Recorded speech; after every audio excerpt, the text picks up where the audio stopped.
My work is constantly pushing against the assumptions of our time that are obviously failing, to remind people of how people connected for generations before we got to this disaster of cultural patterns. But here's the thing, as soon as we change it, everything changes. Welcome to the Leading Through Crisis podcast, brought to you by Revisionary, exploring resilient leadership in a world of constant change. Every few weeks, Céline Williams, speaker, strategist, and trusted advisor to leaders navigating change, brings conversations that explore how to deal with the inevitable and perpetual shifts of leadership.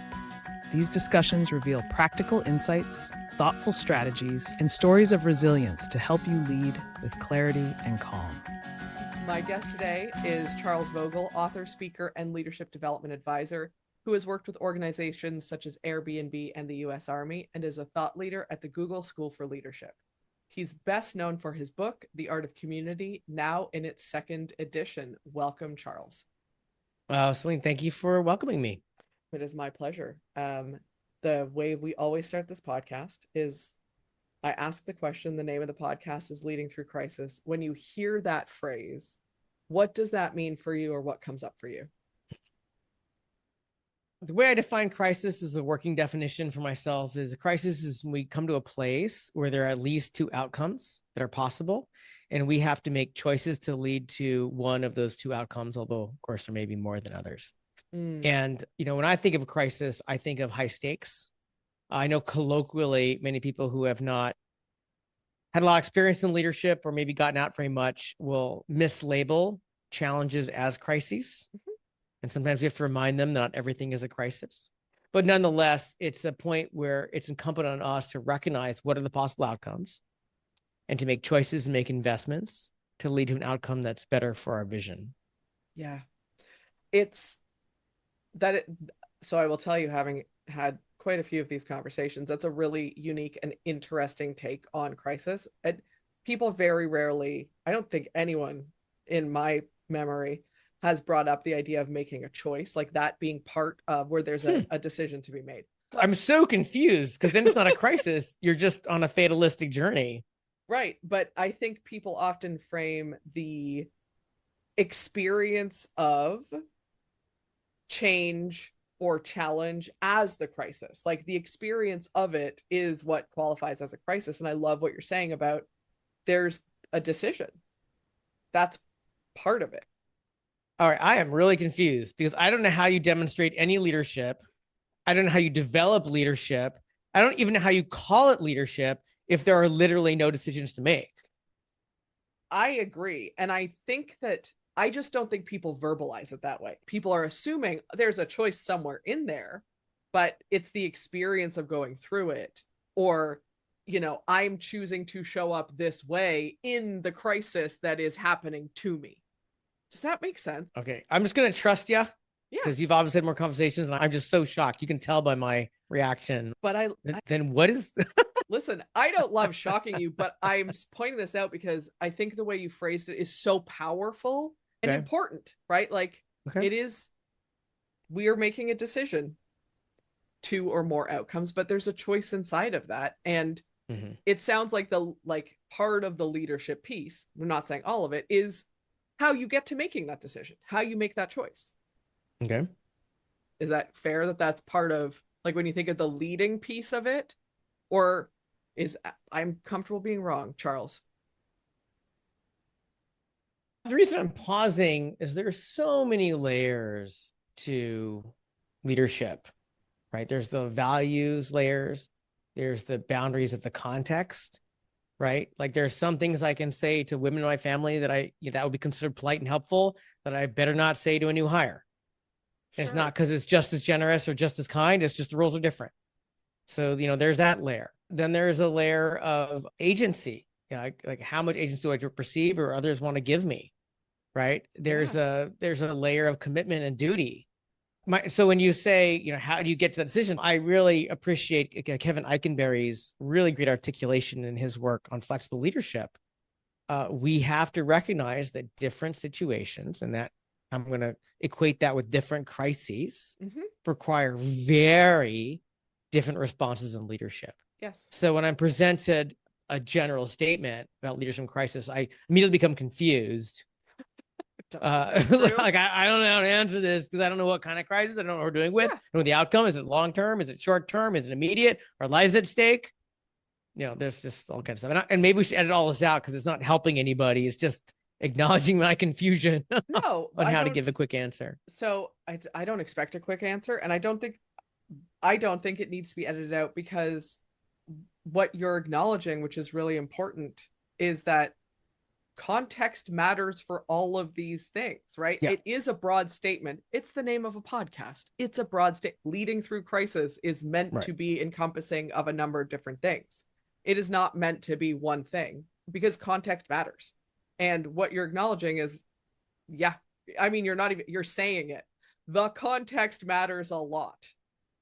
Mm-hmm. Okay. That's why I ask what it means to you. Doesn't mean, I want your perspective. Okay. So thank you for that. So I'm gonna ask the question. The work that you have done, and I'm not saying it's the only work that you've done, but a lot of the work that you've done, the book that you've written that you are best known for on community. My observation would be that there is some sort of crisis, or people's perception is that there is a crisis when it comes to connection and community in general these days. And so acknowledging, you don't have to agree with me. That would be something that I would observe, that I've seen, that I've heard from people.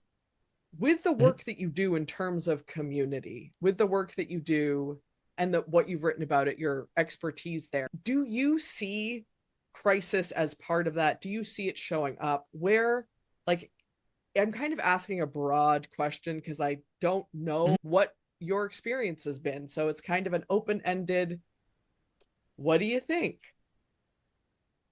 So the question is, do I recognize that my work is relevant to ongoing crises now?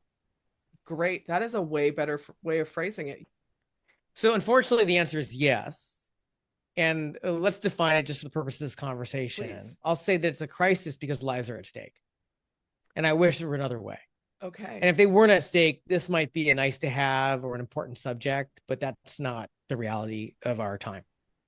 So I've noticed that the industries that have really grabbed my work are healthcare, military, both active duty and veteran, education, and certain areas of cutting edge global tech. And in every single one of those fields, when people get handling those challenges wrong, people die. And it might surprise some listening that that's true about education. And this is an unfortunate truth, maybe relevant to this conversation.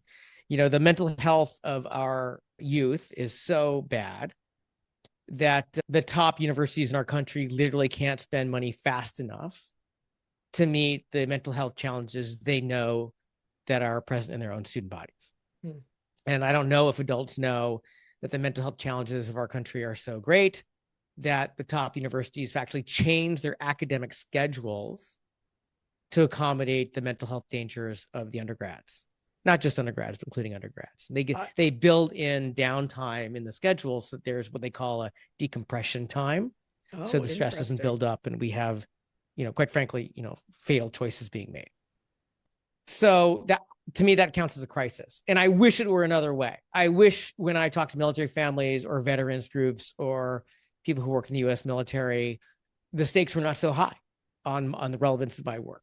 I had no idea that was the case. So I appreciate you sharing. I mean, I think many of us have heard of the mental health crisis, but that specificity, I had no idea. So thank you for sharing. It's very surprising and eye-opening. Yeah, I wonder how many Americans don't know how bad it is in our country. It's bad. I'm loath to start spewing statistics, because it's dry, and also it's really dispiriting. But everybody who has access to the internet can look these things up very quickly. Yeah. So that's how my work is relevant to those fields in particular. And the reason that's disappointing for me is I would love for my work to make a difference where we're not actually counting people dying and at what rate. And I think that this work is relevant even before people are taking their own lives or the lives of others. But this is a crisis podcast, so here we are. Well, it makes sense that your work is relevant in those crises. And I'm curious, so that we don't only talk about the crises. Mm-hmm. You know, you said you wish that your work were relevant it's relevant in a lot of ways, was that in other situations.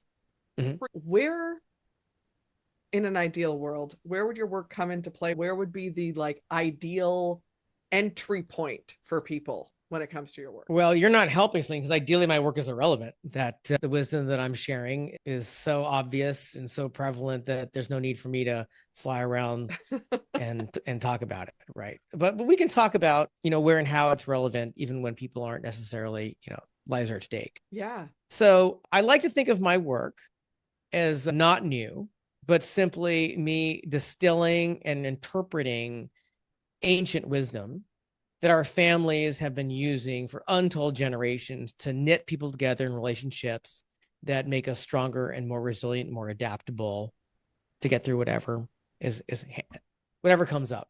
And that both your family and my family, for the last, pick a number, 500 years, have handled all kinds of political and social and environmental challenges. And here you and I are. And so very quickly, my work is about helping people in leadership roles knit together relationships in ways that people care about one another. And I call a community a group of people who share mutual concern for one another. And you can have a group of people who like the same music or live in the same place.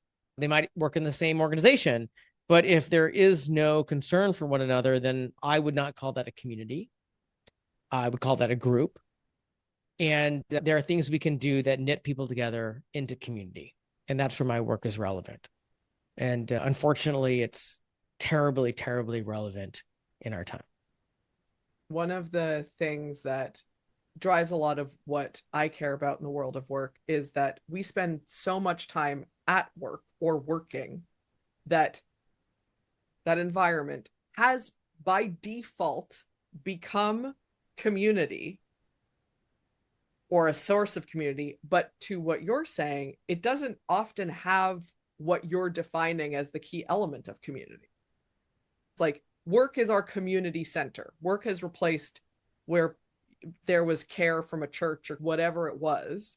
Work has now taken over that time, but it doesn't have the key elements that define community often. Right. So this is important.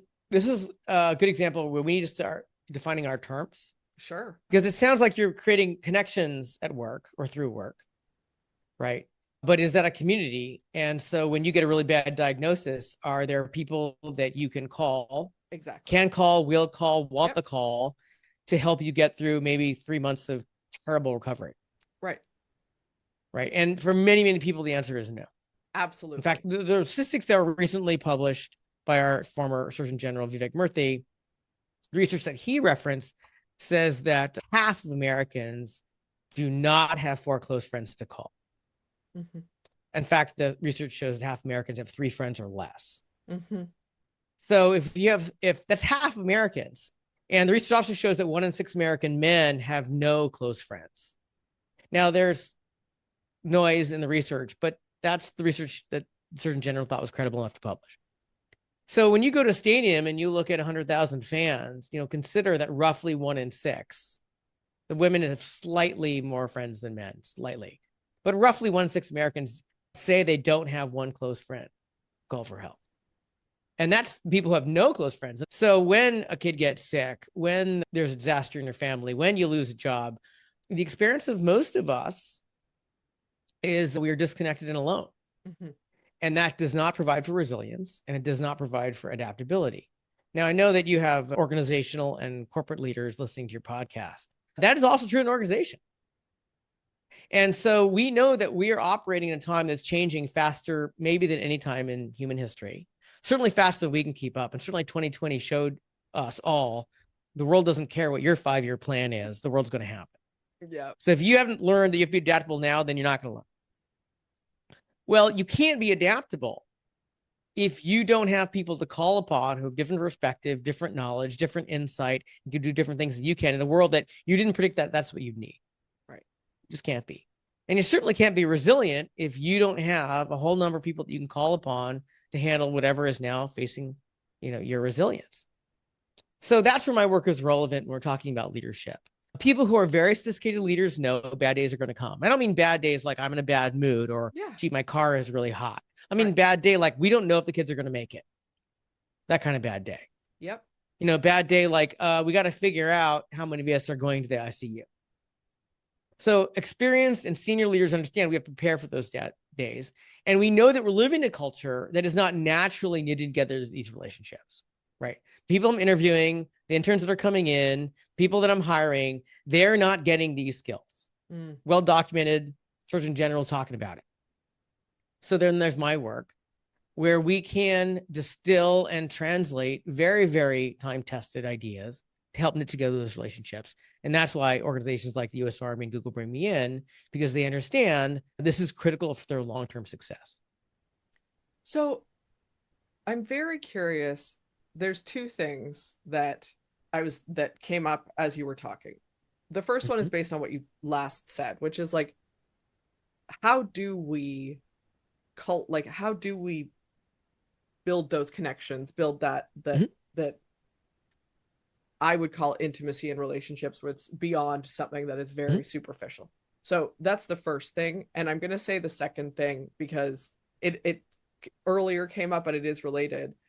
I think that some of the challenge maybe inside of this comes from, especially in North America, we're very hyper focused on the individuality, taking care of myself. I'm going to acknowledge, I do not think that resilience is a solo endeavor, but a lot of people do, and we really have valued that in a specific way. And that seems very counter to what you're talking about, connection and community. And so, yeah, you've touched on a whole beehive of stuff here, and I don't know if you're aware of that. I love that. Yeah. Thank you. I love it. So let's talk about resilience. You said, I don't think resilience happens once. So I've talked with a number of warfighters for over years now. I haven't found the one who wants to face the enemy by themselves. Haven't met that one. Right. Okay. And the enemy would love to find someone who thinks they're resilient and they're fighting war by themselves. Right. In fact, when I talk to people with very, very special skills in the military and do very, very special assignments, even they are supported by untold thousands of people who are not facing the enemy, like people who are flying the aircraft and fueling the aircraft and making sure the equipment works, making sure the equipment gets downrange to the where it's being fighting. So anybody who says, well, resilience happens because we think of it as an individual thing, they are just totally misguided, totally misguided on what resilience looks like. Right. The other thing, when you talk to people who have special assignments in the U.S. military, is they understand needing to get the relationships of profound trust and competence has to happen before you ever meet the enemy. Said differently, they invest in that because they understand how critical that is and just hope it works out when gunshots ring out. Yeah. So yeah, it's just a total misunderstanding what resilience looks like if we were pushed that way. Yeah. And this misunderstanding, from my interpretation, comes from a totally misguided and erroneous interpretation of Darwinism from just over 100 years ago. This idea that survival of the fittest happens by the strongest, so-called fittest, often male, who's most dominating, should be the leader, is going to survive, is going to, right? And my understanding is in just the last 10 years, we've seen evolutionary scientists in our country finally name in their language what spiritual teachers and ethicists have been talking about for generations, is that is just totally wrong. That idea works fantastically, that the individual strongest who can dominate is going to be the leader, works fantastic as soon as you have an N of 1. Yeah. As soon as your N gets above 1, a team of 3, a military group of 15, all of a sudden nobody wants the selfish person who's going to show they can dominate and can be the strongest by themselves, and all of you better catch up and show that you're fit. Right. Now what we want is someone who will do 5 units of investment, days or hours, And they may only get 3 days personally, but the group's going to get 7 days of benefit.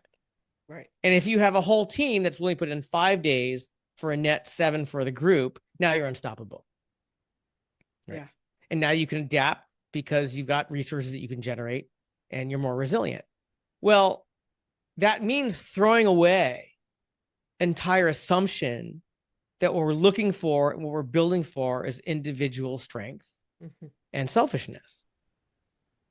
Yeah. And yet that's a really common assumption, and I imagine very hard for people to throw away. Very successful people, that's still what they value most, and they talk about it very publicly. It's a myth in American leadership, and I can't think of a single top tier class leadership development professional or people who are working at the actual very tip top of their field that buys that myth. In fact, just the opposite. When I think of people who are actually at the very tip of success in their field, they're cognizant that they have to build around them and nurture a profound team to have the success that they envision. I mean, you can fake it for a while, but then you crash and burn and the world laughs at you. I'm always very curious about that tension between the individual and the community, because I think that we see it play out in many different ways, whether just even if you're observing the world, we see that playing out. So I appreciate you kind of stepping into that beehive that I poked a little bit. And David Sloan Wilson is the evolutionary biologist who wrote the book, Does Altruism Exist? And it's my understanding is that's the book that really broke the conversation that survival of the fittest at the individual level is what provides success. Yeah. And that was at least 10 years ago.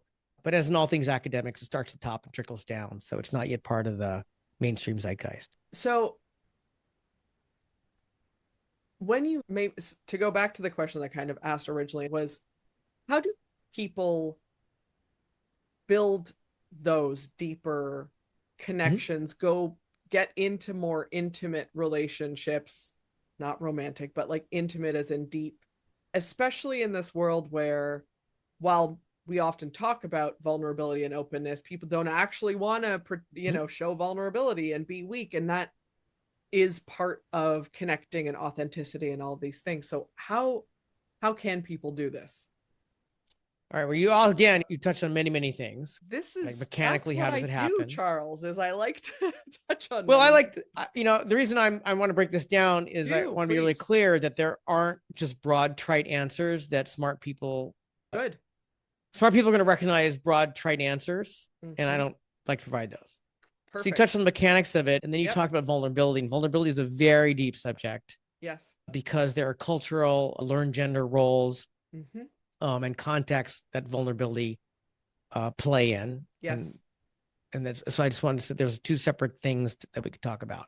Great. So for the purposes of this conversation, one of the things I can share is those deep connections happen in ways and in places that I've discovered are completely opposite of how most Americans seem to think they're created. So for example, if you and I went to an association and the association said to us, well, we really want our members to connect. We want better connection opportunities. We have a budget. We have their contact information. They really want to connect. Let's do that. In my experience, what often happens is someone at the organization is assigned to create an event. It usually involves a large room, some kind of musical entertainment, alcoholic beverages, and then maybe an expensive caterer if they have the budget. And if it is an expensive caterer, then big tables, right, with decorations. Have you been to that room before, Céline? Oh, so many times. Yeah, so many times, right. So we know that people are spending millions of dollars and inviting, in some associations, tens of thousands of people to come into that room, literally and figuratively. Céline, if you find out that someone in your family is going to get a bad diagnosis today, and you're going to be spending more time in the ICU in the next 3 weeks than you thought, are there 3 people you have in mind that you would call for help for the next 3 weeks? Yeah. Okay. So answer this question to me. Those are relationships that you're thinking of. Were any of them developed in a big room at a big table with loud music? Zero. Zero. Exactly right. Zero. And so what I want to illustrate by just this example you shared with us is we actually connect in exactly the opposite venues that organizations are inviting people into and spending money on and declaring victory that they're creating connecting events. Right. But here's the problem. They got to call someone like me, who's a thought leader pushing against conventional wisdom, to start getting close to even imagining a venue that would generate relationships that you've already generated, that you know you have people to call when you need help. Right. So for the purposes of teaching this to leadership, I call these campfire experiences. We need to create campfire experiences. And here's how we recognize a campfire experience. People are physically close enough to have a possible intimate conversation. They, during that time, have enough time and freedom to have the conversation they want to have, which is to say, not listening to an expert who wrote a book or accomplishing agenda by someone who wants it to be a fun event. And the last thing is all the conditions that would pull us out of possibly intimate conversation have been handled by the host. So when you think of the conversations that generated those friends that you would call today, my guess is you develop those relationships in a series of experiences that meet the criteria of a campfire experience. Yeah, I think that's right. Very accurate. So when you ask me, Charles, well, how do we connect people that are critical for our success? Be that our team, be those sponsors, be those collaborators, be they customers. The answer is, amongst the things we have to do is we have to create a series of campfire experiences if we ever hope them to feel connected to each other or connected to us. But here's what we know. If we don't have campfire experiences, something's happening, but it's not the connection that you're seeking. Yeah. Well, it is, as you say that, my brain immediately distinguished like that a campfire experience where you are creating connection versus what I would call networking, where you're just going to meet people, get a business card, check a box. That's it. There isn't a real connection. Well, if you think of the last 100 hours you spent networking, Céline, do I have to? How many people do I have to? If you do, okay. Think of the last 100 hours. Yep. How many people do you now know that you would call for help? Oh, no. From those 100 hours. Zero of those people. Oh, wow. Of those people. So zero out of every 100 hours. So if you spend 1,000 hours, how many people do we expect you to have? Maybe one. Maybe. Yeah, maybe some fraction of zero, right? So if I'm a leader of an organization, warfighters, emergency department, medical professionals, faculty at an institution with tens of thousands of students, my guess is I want everybody connected there to have a dozen people to call on a bad day. And according to your own experience as a professional who talked about leadership, you can't even generate 2 confidently in 1,000 hours of networking. So we got to do something different. Yeah. And that's where my work's relevant. Yeah. And I would also say the experiences I have had that have been more in line with what you would call a campfire experience, which even with some leadership teams that I've worked with, were done around a campfire at offsites. Those are people that I probably would call. Those are not networking events, but those are people that I know. And I would say when my mother was sick and before she died 8 years ago, those were the people that did show up and did support and had gave me a lot of grace because we'd had those. They weren't just people at a networking event, right? We had gone deeper in some way, shape, or form. So I think it is a important distinction for us to recognize that they are not the same. So that's the quick answer to what do we have to do. And we can go one layer deeper. I notice we live in a culture that likes to skip a part of the experience of coming together. And I call that an invitation. And in my work, an invitation is a request to spend time where the person invited knows that somebody cares if they show up. And I notice that we live in a culture where people like to skip that part. And if someone doesn't know that anybody cares if they show up, we call that an announcement. So when I go to an organization and they care about people connecting in ways that they'll build resilience, build adaptability, the first thing I'm looking for is, well, what are you inviting people to? And if the answer is by that definition, nobody, then I'm like, well, that's where we got to start. Will that solve everything? Probably not. But here's what I know. Until I see that people you want to connect are invited to something, I know they're not going to connect. And if I find out you're inviting them to things where we know by Celine's experience alone, they're not going to connect, then let's not be surprised they're not connecting. Be they war fighters or medical professionals or anybody else. Yeah. It makes me curious how many organizations, groups, whatever, are even considering or having the intention of bringing people together to build adaptability or resilience or something else, versus we need to bring people together because it's the thing we've always done. And it's important to bring people together because someone told us that we have to bring people together. Right. So there's missing clear intention. Yeah. Yeah. I'm not sure if this is a question so much as how can organizations, how can leaders shift that piece of it? Like, if we are, what I mean is like the idea, the concept of connection, community, people are like, yeah, we have to connect, but there's not the intention behind it. How can people get clear on that piece of it? So it's not just like, we need to connect because connection. Okay, so this is a really good question because we need to define connection. Because some people who don't understand this, they think connection is just people are physically in the same place and they're talking. Okay. I can talk a lot. I live in Berkeley. I can talk a lot about Berkeley traffic. I don't think we're connecting. I think you just heard me ramble on about Berkeley traffic and parking. Right.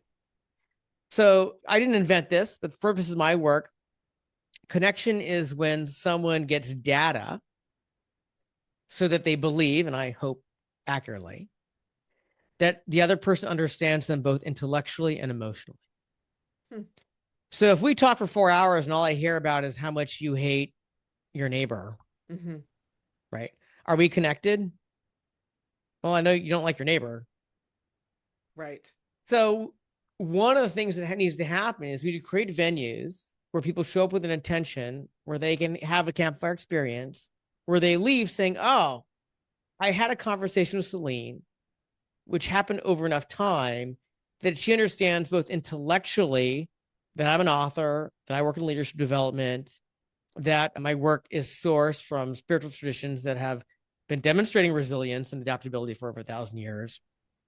And she also understands emotionally what it is to be a person with a message in a world where there's more people trying to get attention than in the history of people getting attention.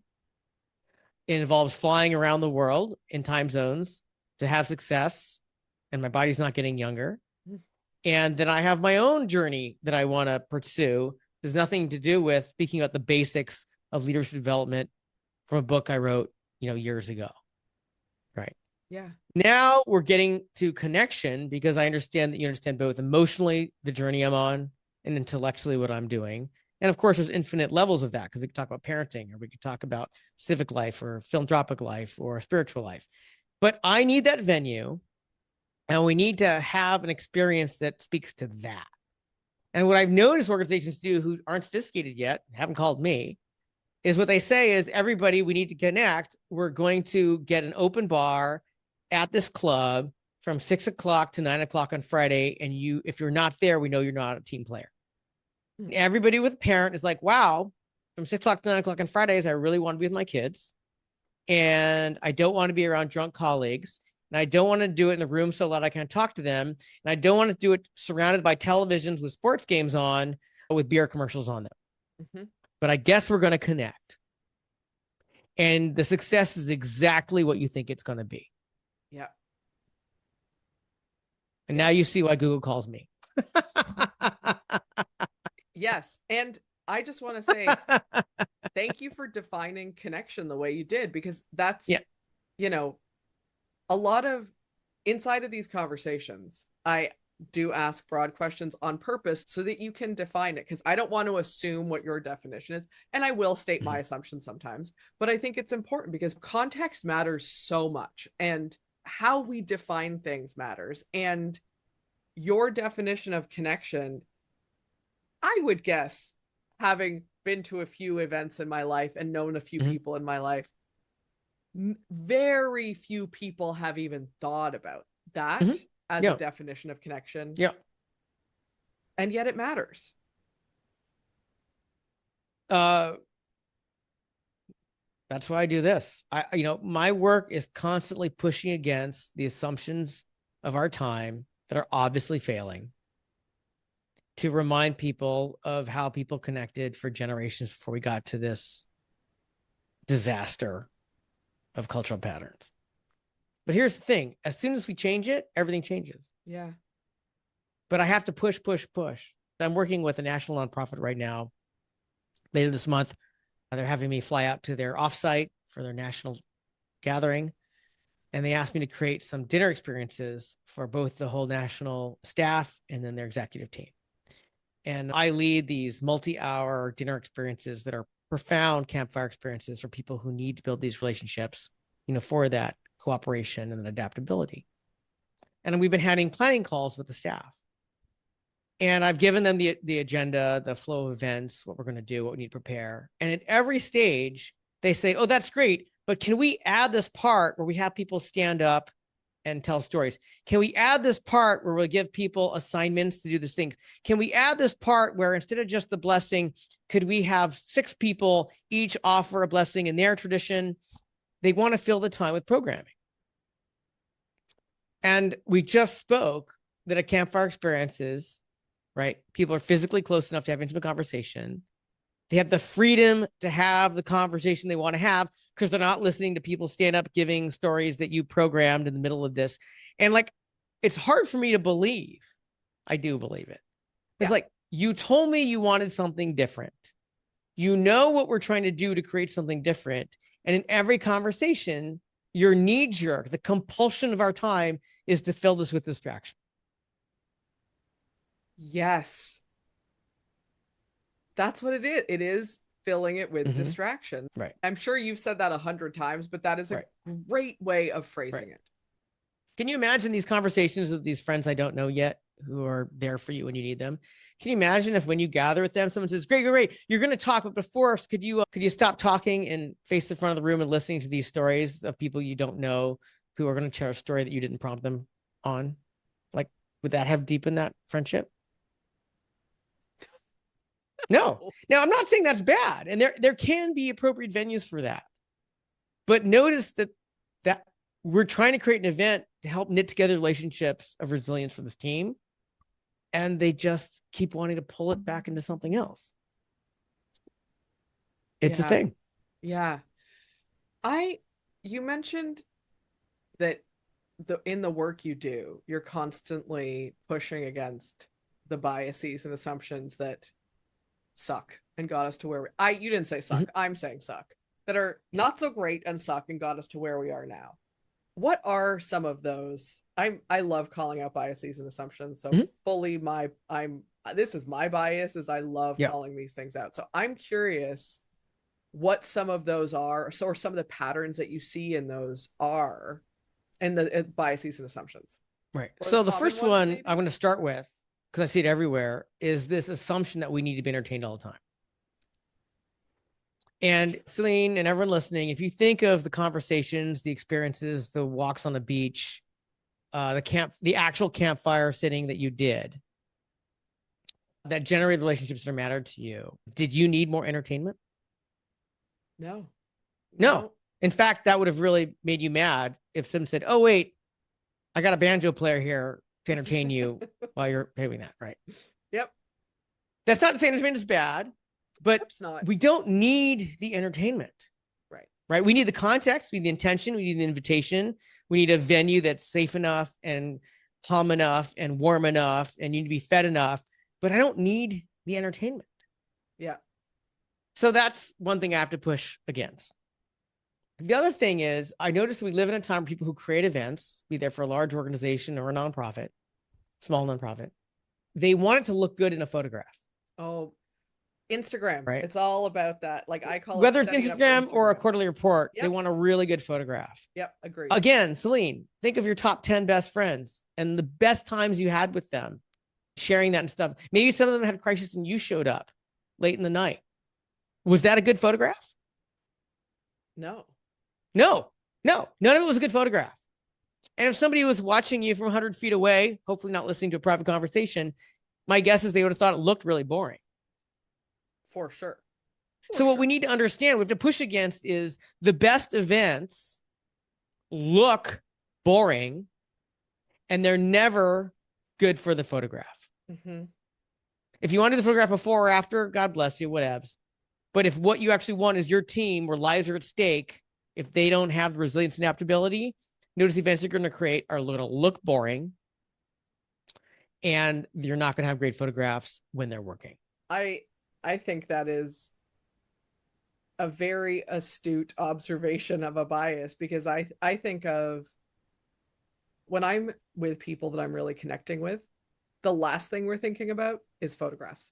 That's right. Thing we're thinking about is, what does this look like? Whether, by the way, this is true whether we're having a great time and it's something like really fun and uplifting that it's serious and, not maybe the most positive or joyous moment.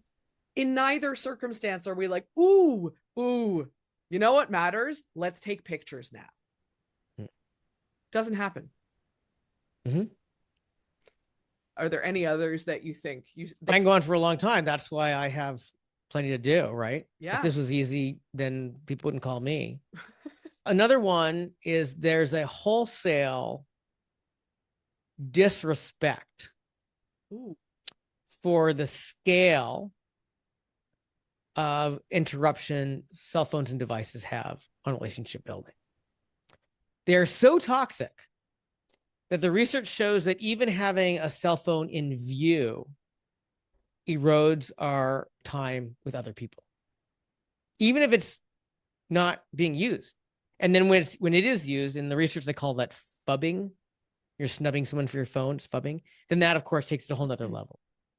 So when I'm hosting events, we ritually remove the phones from the room. And I tell all participants, you're going to join me in choosing to be with the people in the room instead of the people outside the room. And I've done that in rooms of thousands now. And it changes the energy of the room. It changes what's happening. And I'm aware that for the people in the room, it is very often the first room they've been in for years where everyone else has chosen to be focused on people in the room instead of whatever is coming in from outside the room. It's free to do. It takes less than 5 minutes, and it profoundly changes an experience. I have not heard the term phubbing before, but I can completely understand how powerful that would be, and also how important the experience then becomes in that room, because oftentimes the event, the networking, the connection is so disconnected that people are on their phones because they don't care about, they're not connected to what's happening in the room in their immediate vicinity. Does that make sense? Well, they can't be connected because our brains cannot track two things at once. And our phones are designed by very, very smart people to grab our attention. And you can't win. And also, oftentimes, to kind of what you were saying, an event is, I'm calling it an event, whatever you want to call it, is not designed for that campfire experience. And when it is that, like, someone is up there, like, let me tell you about this thing, or let's talk about this, or I'm going to speak at you, or it's so not that intimate connection that you're on your phone because you're like, I just don't care. Right. So it's... Well, I'll give you a sense of how I have witnessed the scale that we're pushing back against this in my work. So when I speak to large rooms, even rooms of thousands, someone on my team tells the person booking me that Charles is going to tell everybody in the room to turn off their phone and hide it. And there's a response to that information that's so predictable, we actually have a name for it, and we call it the freak out. Yep. Because the person who's booking me is not the president of the company, right, or the vice president who's overseeing it. They're just booking the speaker. And so when they find out that Charles is going to tell the president of the company to hide their phone, there's a freak out. Yep. And it's so predictable what they're going to say next that I'm telling you what they're going to say next. Yeah. And they have a much better idea how we should handle the phones than I do. Of course. They tell us. Yeah. And very often what they tell us is, instead of turning off the phones and hiding them in bags, how about we just have everybody put their cell phone in the middle of the conference table that they're sitting at? All right, now, Céline, I think I have a degree in religion, right? Yep. What I'm about to tell you, I'm guessing you don't need a degree in religion to understand. Okay. Céline, if you go into a space you've ever been in before, you know the people, you know what they do there, but you see things that are placed in the center, lifted up, and lit, you have a sense if that thing is more or less important than other things in the room. Oh, very clearly more. Right. So their response to me, us, when we say Charles is going to tell them to turn them off and hide them, is instead, let's just have everybody put their cell phones in the middle, right, lifted up on a table where they're lit, right, because we think that's better. Mm-hmm. And in real time, they're not aware that they are explaining to me exactly why we need to teach people to do something else. Yes.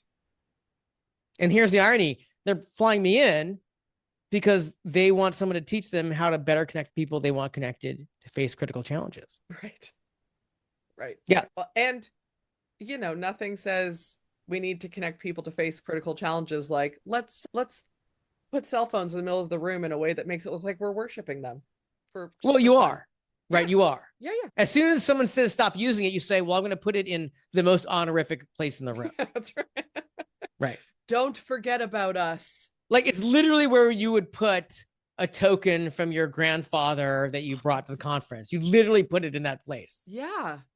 So we have an uphill battle in facing a culture that is trained to pull us away from each other and go to where technologists are spending a lot of money to pull our attention. Yeah. It's sad.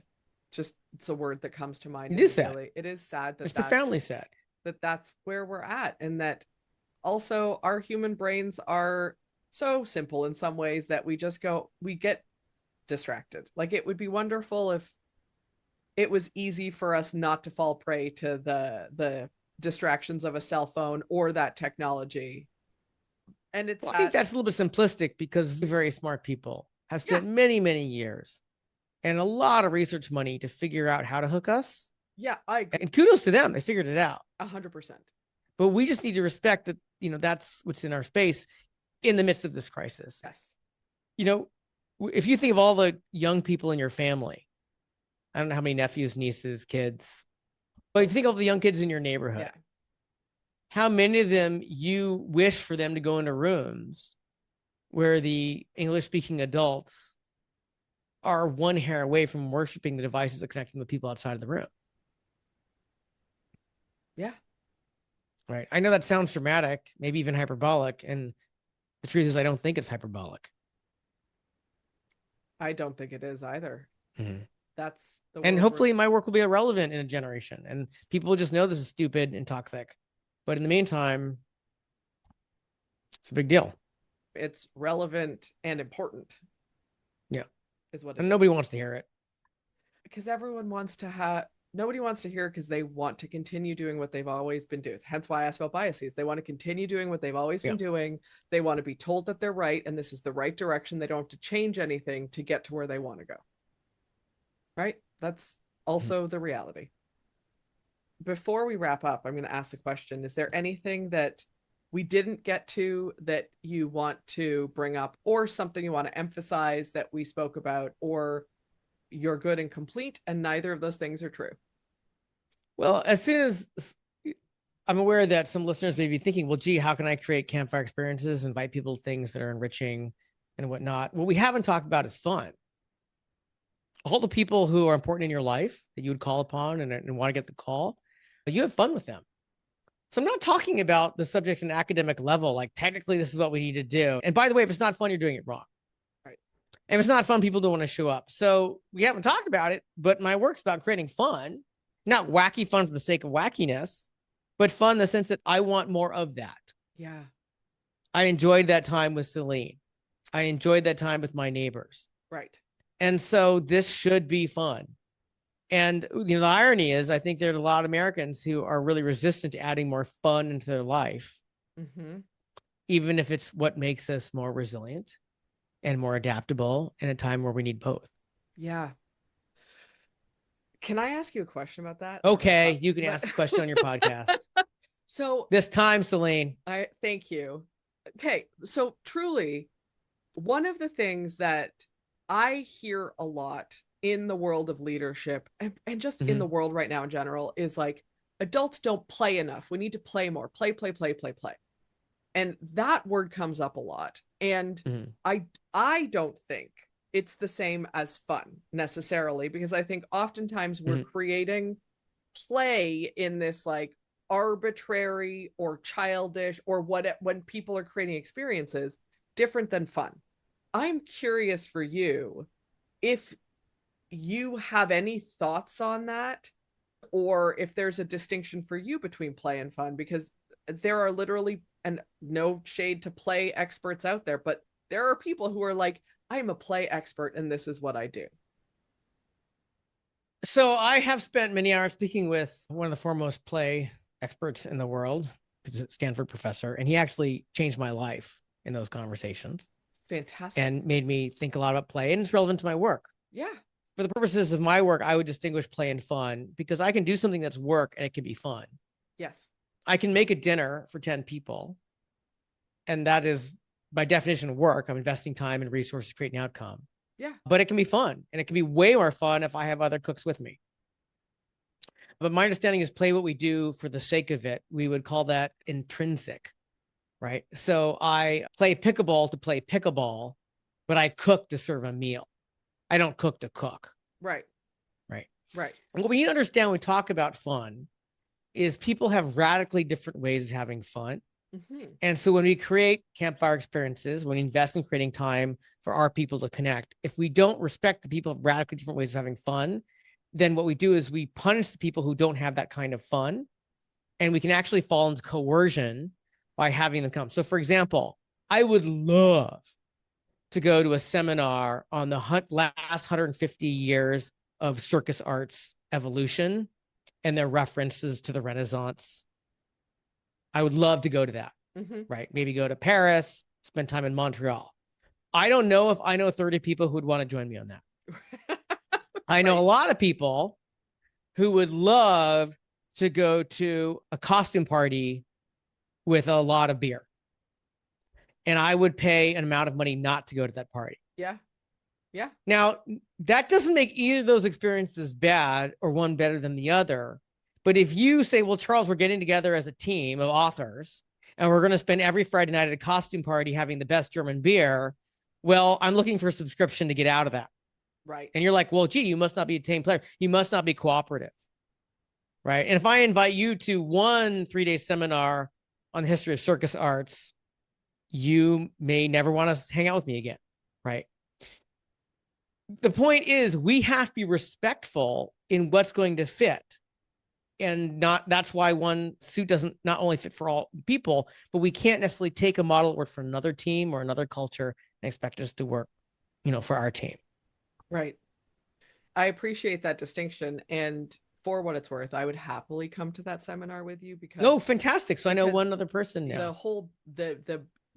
I don't mind a costume under certain circumstances, but not regularly. And the whole beer thing, no, thank you. Right.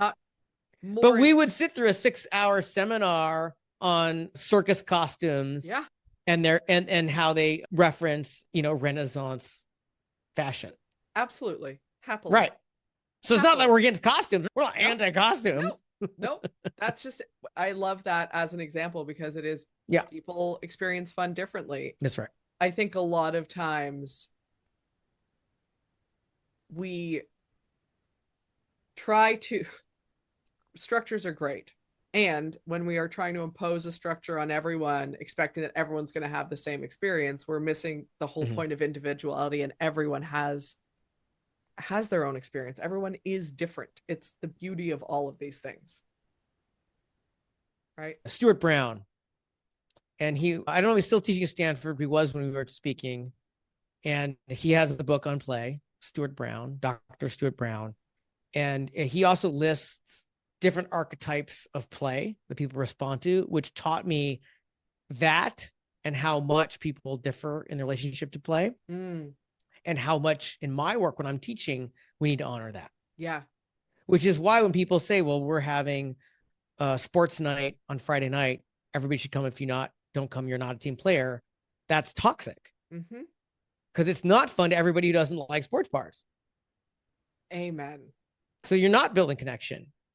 You're putting people in a coercive, toxic experience.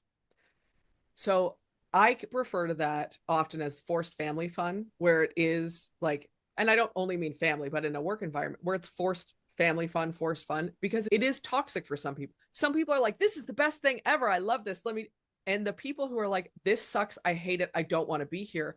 It is very toxic because they feel forced, coerced into doing it. Yeah. As soon as our participants don't have the freedom to say no. Yes. I don't mean they technically can't say no. They perceive and or do experience negative consequences for saying no. As soon as that happens, we've entered the realm of coercion. Yeah. Right.